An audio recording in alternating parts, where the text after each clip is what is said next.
the northeast intersection of North Dixie Highway and 3rd Avenue North, and scheduled a public hearing date for August 4th, 2015. City Attorney.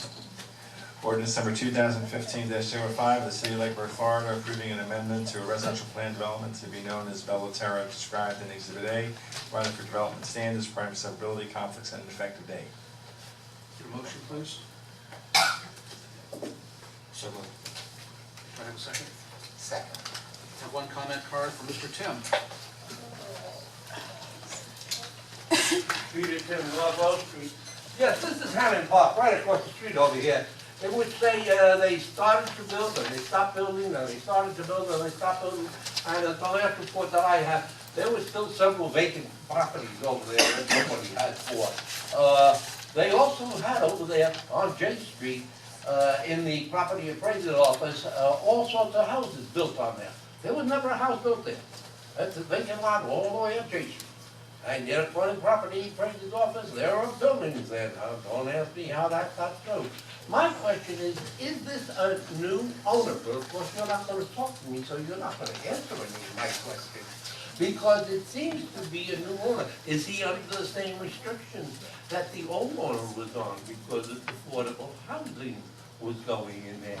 When we were building the building over here, all the secretaries were going to live over there because it's reduced rent. And I just wonder, what the heck is going on with that property now? I wish you could talk to me. It's so hard to come up here and feel like a stinking idiot. Thank you. Okay. William Waters again. There is a new owner who has purchased the components of what was known as Hammond Park that were not built, which is I'm outlining on the map above, which is the site plan. These two buildings were built as three-story townhomes as part of what was originally the Hammond Park residential plan development. I don't want to go into overly detailed, torturous history of this project, but as time went on and economies were where they were, the residential plan development program in Lake Worth was changed to allow publics to be built.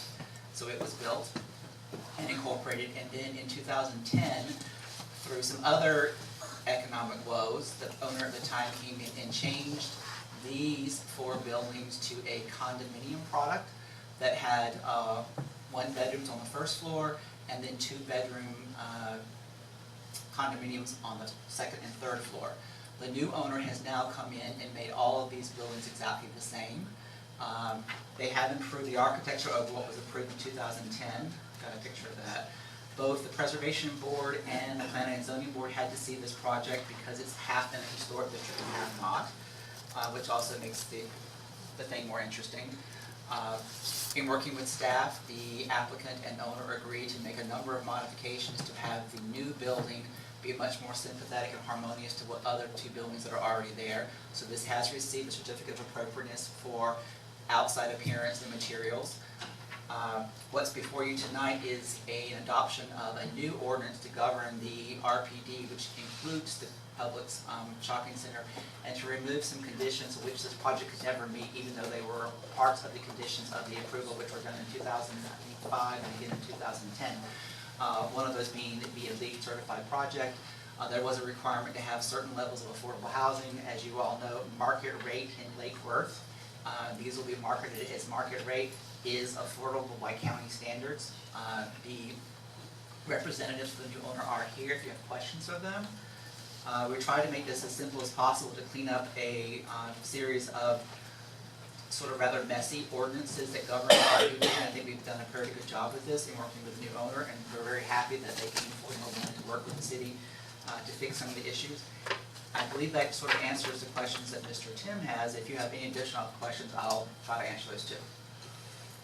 Why don't we do this? If the owner is here, do they prepare to give us a brief introduction and overview of how wonderful things are going to be across the street?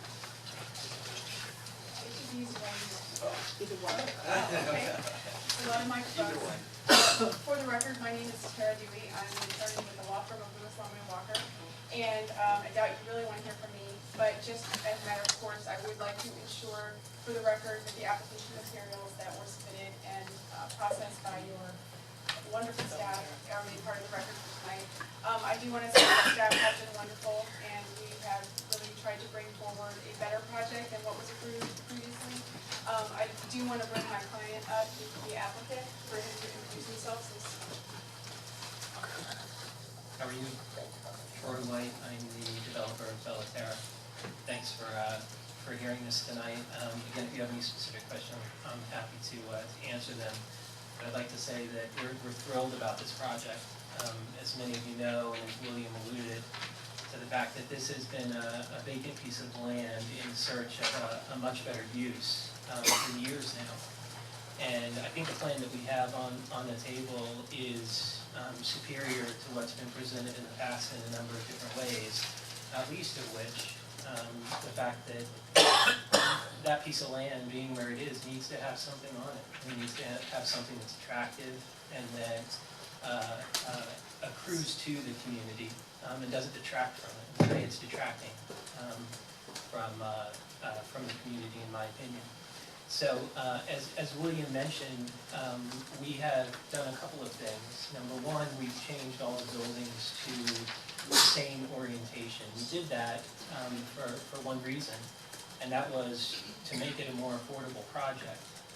What we've done is we've taken away 2-bedroom flats on the bottom floor of 3 of the buildings, and we have added 3 1-bedroom flats. Those 3 1-bedroom flats are going, we think, are going to be extremely marketable to and desirous by millennials.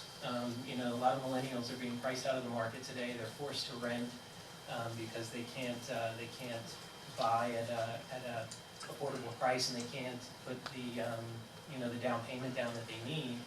And we think that the 1-bedroom flats are a perfect solution to bring millennials into the project, and they're going to be priced at a price that, again, is imminently affordable. We're thinking that the initial pricing is going to be $145,000. That is affordable to below 70% median income for Palm Beach. So again, we think it offers a great opportunity for some young folks to come in and actually own rather than rent. So we're extremely pleased, I think, with that change. And again, the footprints don't change at all. So we're not asking for larger buildings, larger footprints. Again, the footprint is designed to be the same as what was planned previously. So I think we're very happy about that, and the 2-bedroom townhome style units that we have here as well, again, are going to be eminently affordable. So they're going to be priced to begin at $225,000, which again is affordable down to 80% of median income. And so we're working very hard to make this a project that again adds to the beauty of Lake Worth. And at the same time, it is affordable to as large a percentage of the population as we can possibly make it affordable to. So again, I'm happy to answer specific questions about the project. Again, it's one of my favorite topics. You can ask my wife. She has asked me not to stop talking about it. So I'm happy to have an audience here to talk to today. So any specific questions, I'm happy to answer them. Mr. Meyer? Hello, good evening. How are you? Just a few quick questions. Mr. Waters, is it possible to pull up, you had a diagram up here that was showing the Publix, if you could show me the one that has 3rd Avenue, the next one, the one that would have North 3rd at the bottom of the page.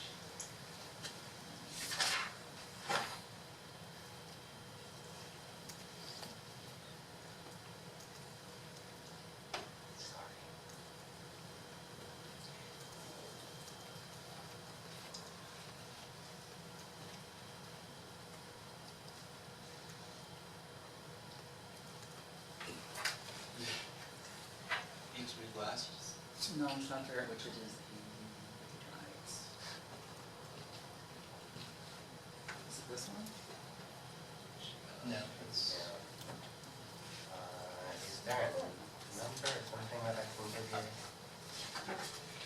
It's the third one. So, I'm sorry, that was the third one, this is the second.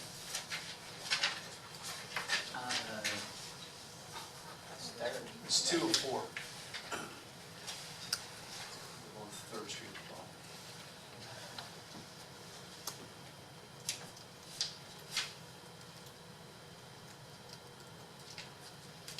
There it is. There it is, okay. All right. So I just learned something about these kinds of maps recently. So one thing I'm noticing, if you look at just the diagram portion here, in the back left, between the two buildings that are in the center, you see 9 little grayed-in boxes. They are to the right side, the far right side of the diagram, and they are air compressors, yes.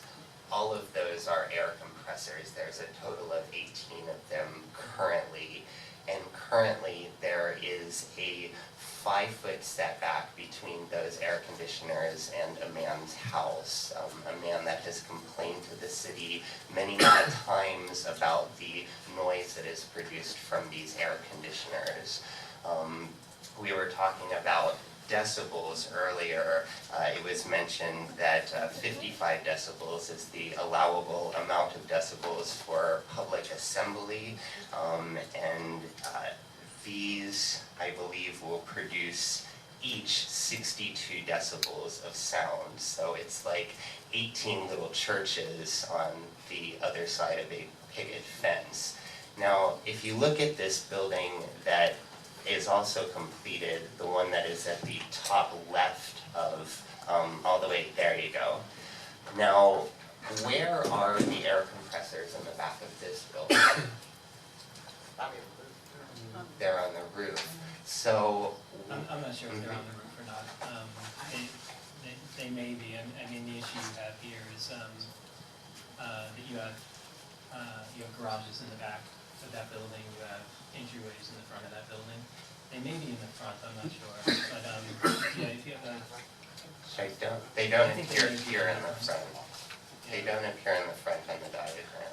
Well, remember, these two, the building on Third and Dixie that you're talking to and the building on Dixie are existing buildings. We don't have all the, we don't have all the details of I what have a exists. point that I'm getting to, so we have 2 existing buildings that have the air conditioners one way, one existing building that has the air conditioners where we can't see them currently, and we have a potential plan for a new 4th building, and in that design, we have adding to those 18 air conditioners that someone has already indicated is a major problem, we're going to add 9 more of them in the same configuration. And as you mentioned, that this is supposed to be more attractive architecture, and I'm wondering why we couldn't apply the architectural design that takes those 9 air conditioners at 62 decibels each and perhaps not put them 5 feet away from South J Street where people walk. Well, I think if we look again, you know, It's see, no one, so let's just, I just want to be J Street. clear, right, I Yes. just want to be clear. If we don't want them where people walk, they should stay right where they are.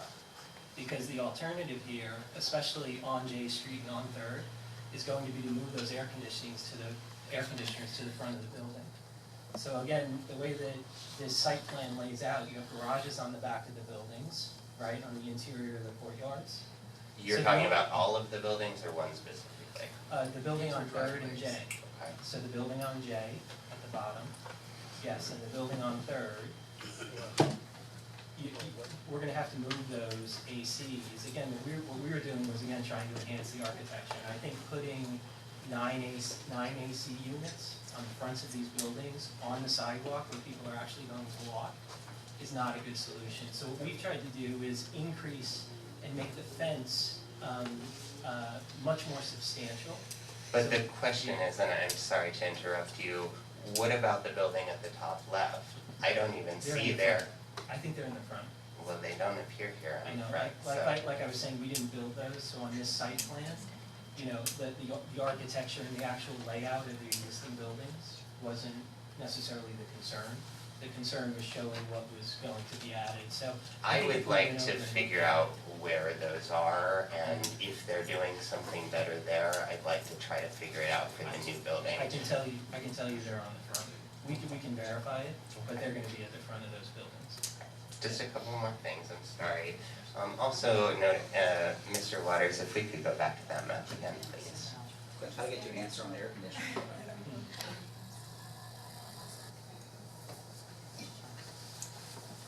Again, the site is so tight. We also, again, looking at the building that is to the top left, and now it's not dramatically done, you can see it better if you're standing in front of them, but those buildings are staggered. And if you look at the new proposed building, it's a straight line. So I'm wondering why we're taking a step back in Well, actually, architectural. the building, the site plan that is approved as of today, that could be built, are really ugly versions of these, that have a straight facade. So the new owner worked with us to actually enhance the architecture and not change the footprint of what was there, because the product that was approved in 2010 is a straight box building that is unlike the townhomes that are here. The townhomes that were stacked were the original approval in 2005, and then when Publix came in 2007, I guess it was, then it was changed in 2010.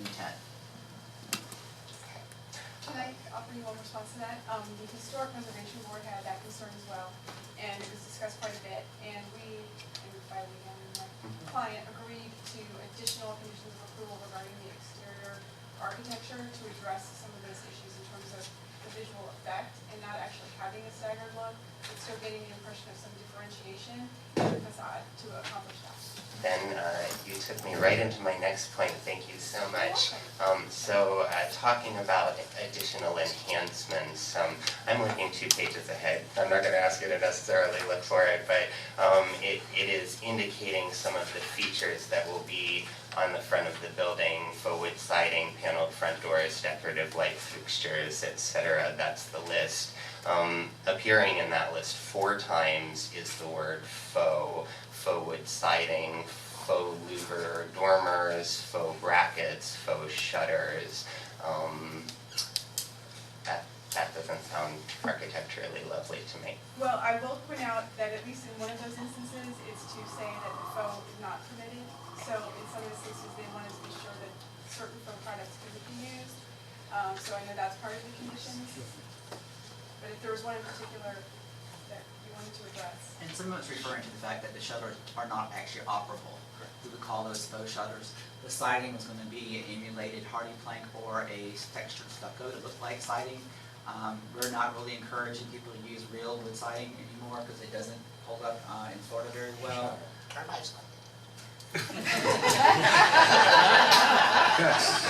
Why would you say that? And some of, and Sure, some of, but taking that point into consideration, if I were to spend money on a new beautiful dining room table, I would buy a wood table and not a plastic table. So I understand that plastic does have its wear and tear value, but it's certainly not considered high on the list in terms of and the beautification. preservation board was very adamant that it not be plastic. So some of the elements are faux, in fact, they don't actually do what they look like. They do like brackets, they aren't really actually structural brackets, but they will look like them. I understand that. Thank you. So sorry. Just one more thing. Looking at your landscape list here, we do have an ordinance in the city. I believe it's 50% trees, 25% palms, and 50% of that 50% of trees has to be native trees. I see 6 native trees on your list, and 3 native palms, and then high quantities of other trees. And I'm just wondering, and we don't have to spend the time to do that now, but I wonder, going over that list, if this list actually falls into our current landscape ordinance. I will, before our second reading, I'll get with Dave, and he serves on the site plan review team, and we'll get you the cumulative evaluation of the landscape plan. It is significantly better than the one that's currently in place, so I will say that.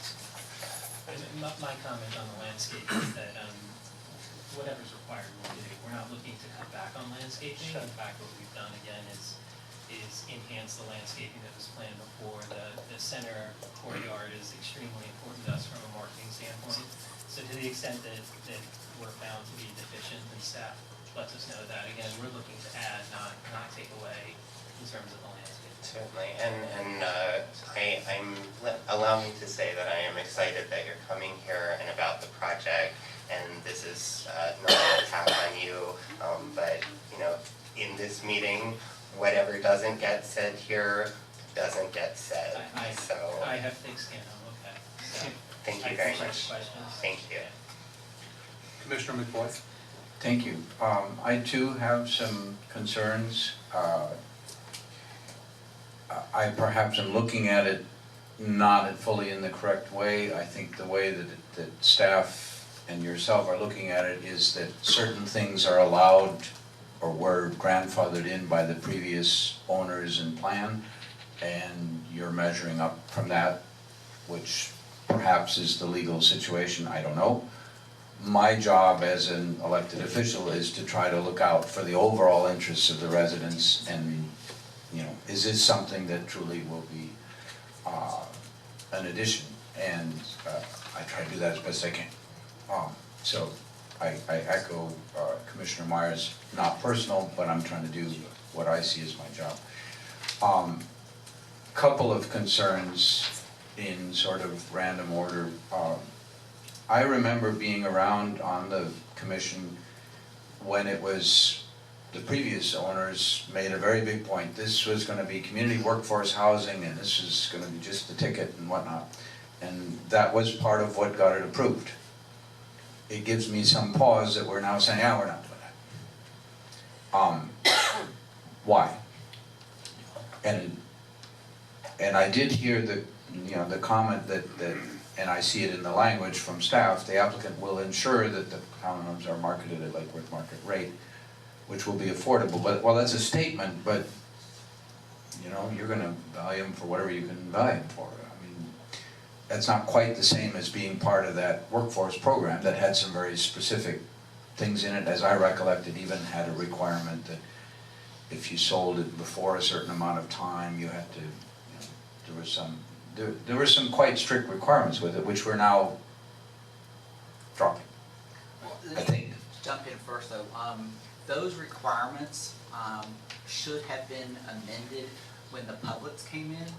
The number and collection of units was 4 times this amount, and the project subsequently was revised to include Publix, and we dropped the number of units dramatically, which made it almost, that's probably why it hasn't happened, economically infeasible to include the workforce housing.